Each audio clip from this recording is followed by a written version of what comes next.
Welcome to the Jeff Crilley Show. And now, here's Jeff Crilley. Welcome back to the Jeff Crilley Show. Just about every school in the country teaches the 3 R's, but my next guest, they believe in the 3 C's. That's character, challenge, and community. My guest, David Williams, he is the CEO of Village Tech Schools, and Janice Rodriguez, she's in 8th grade. Welcome to the Jeff Crilley Show. Thank you. Thank you. Glad to be here. Okay, well, so David, you and I first met for the first time, I would say, about a month ago, and I was extremely impressed with you because Village Tech School grew very organically. I mean, it came from a need that you saw. Absolutely. It's actually the story of 9 teachers who came together and found each other in a little bit of what we joke is a love story. A few of us were looking at starting a public charter school and got a phone call from one of our other founding members who said, "We hear you're starting a school." She said it in a not so kind way, almost accusationally, but we sat down over coffee and we started talking about what school should look like. We knew from our experience as classroom teachers and from the research that we wanted a place where we provided kids with the best teachers possible. And we started talking about what this environment should feel like, and we talked about a place where kids could learn who they were and understand their strengths and their personality types and their passions. And we talked about a place where kids should learn things that last. And so we talked about integration of subjects and designing and making things. And then we talked about where kids should feel like they belong to something and how do you create that community. And so out of that was born those 3 C's of character, challenge, and community. And I've had the pleasure of meeting several of your young people. One of them is in studio. She is an award winner. Janice, tell us what you won. Well, I won a $100 gift card to Barnes & Nobles. That's good because I like to read. And I won a $200 Visa gift card.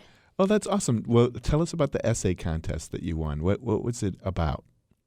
Well, it was based off a quote by President Jimmy Carter, saying, "We are, of course, a nation of differences.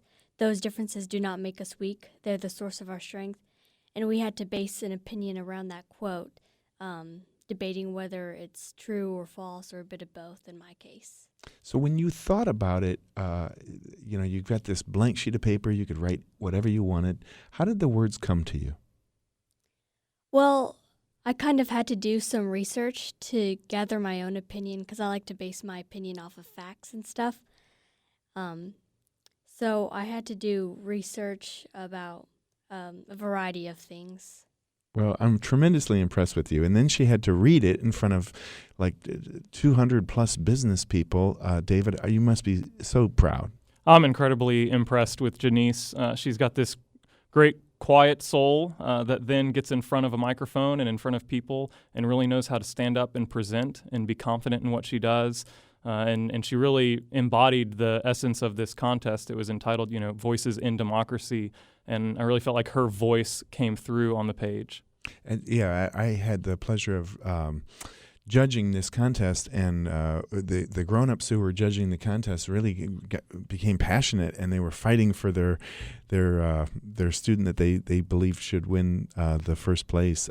So glad it was you, Janice, because Janice, your essay was amazing. So David, back to you. When I first heard about your school and your philosophy, what came to mind was kind of like a Dead Poets Society, Robin Williams, really kind of concentrating on the child. And I think in some school systems, the kid is just a number. It's, just talk about your philosophy. Yeah, I think it all starts with the individual. And if we can meet students where they are from grades pre-K through 12, as they are, how they are, and really get a chance to know them. And it's really built into the way that we think about learning as well. We do a design process where we expect our staff and our students to build out of a place of empathy. And so we really want to understand who are these people that are coming to learn with us. What is it that they're interested in? We're a little smaller, so each grade level is about 22 or 25 students per class, and then the grade levels themselves are smaller. And so we're a place where the students are really known well, not only by their peers, but also by other adults. And so by being able to know a student, you can really tap into, what's their strength, what's their weakness, what are they worried about, what are they hopeful about, and then you can design learning experiences that actually align to what they're interested in. And it's pretty exciting to see that develop. And all of the young people that I've met have been just so professional and courteous. And Janice, let's bring you back. What's the experience? Because you had gone to another school system before attending Village Tech schools. What's the difference between Village Tech and other schools? Well, for starters, Village Tech has things called X Class. And in public schools, you have a much limited option. Some might call it electives. And I like X classes because students can create their own hobby and start basically kind of a club. I'm in the reading X class because I like to read. And also the education system, it's pretty high up, and it can help get us college credits. I'm already starting 2 high school classes, Algebra 1 and English 1. And public schools just don't do that. That's awesome. Your parents must be so proud of you. In fact, they're in studio. Let's get them on. Let's get them over to the mic. I wanna. Anytime I get family in studio, I want to get them onto the mic. You guys must be. Can you introduce yourselves? Yes. Good morning. I'm Alice Rodriguez. Juan Rodriguez. And you must be so proud. We are very proud of Janice. She's a hard worker. She places a very high priority on her education, and she's constantly either reading, watching news, informing herself in many different ways so she can, have something to contribute at school and discussions. Well, thank you both for raising such a fine young lady. I feel good about the next generation. Thank you so much. David, back to you. Do you see Village Tech expanding and having other schools across North Texas? I do see us expanding long term. Right now, we're focused on graduating that first class of 2018, and we want to make sure that we do a job well, bringing them through. They were our founding class, and so they were pioneers in their own rights and a pretty courageous bunch. And so we want to ensure that we perfect what it is that we're trying to do in education. And then as we look down the road, we set out to reimagine what public education could be. And that's a big goal. We started with this single school, and eventually we want to see ourselves make an impact. That may be through additional schools, that may be through some other means, but we see ourselves having an influence beyond this one single school. And you guys are located in Cedar Hill, is Yes. that right? And is there a cost to attend? Tell if somebody's listening to this and says, "Well, I got to get my kid over there." What's the process? Well, as a public charter school, we're open enrollment, lottery based, so there's no tuition as long as you live within our 11 district boundary, which stretches as far west as Arlington, as far north and east as Dallas ISD will take you, and as far south as Midlothian. Then you can apply online. Once the application is in, if there's a spot for that grade level, then the student is admitted at that point. And then we have our lottery process coming up in February. So for grades that are oversubscribed, where there's too many students, then we just draw names literally with ping pong balls that Really? come out of a hopper and place them. And then we call whoever's first on the list and work our way down. Wow. Is there a long wait list right now?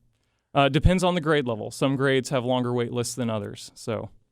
I know one of the common complaints against schools in Texas and across the nation for that matter is that the teachers are actually teaching kids how to take a test rather than focusing on the child and what they need to make it in this world. How do you agree with that?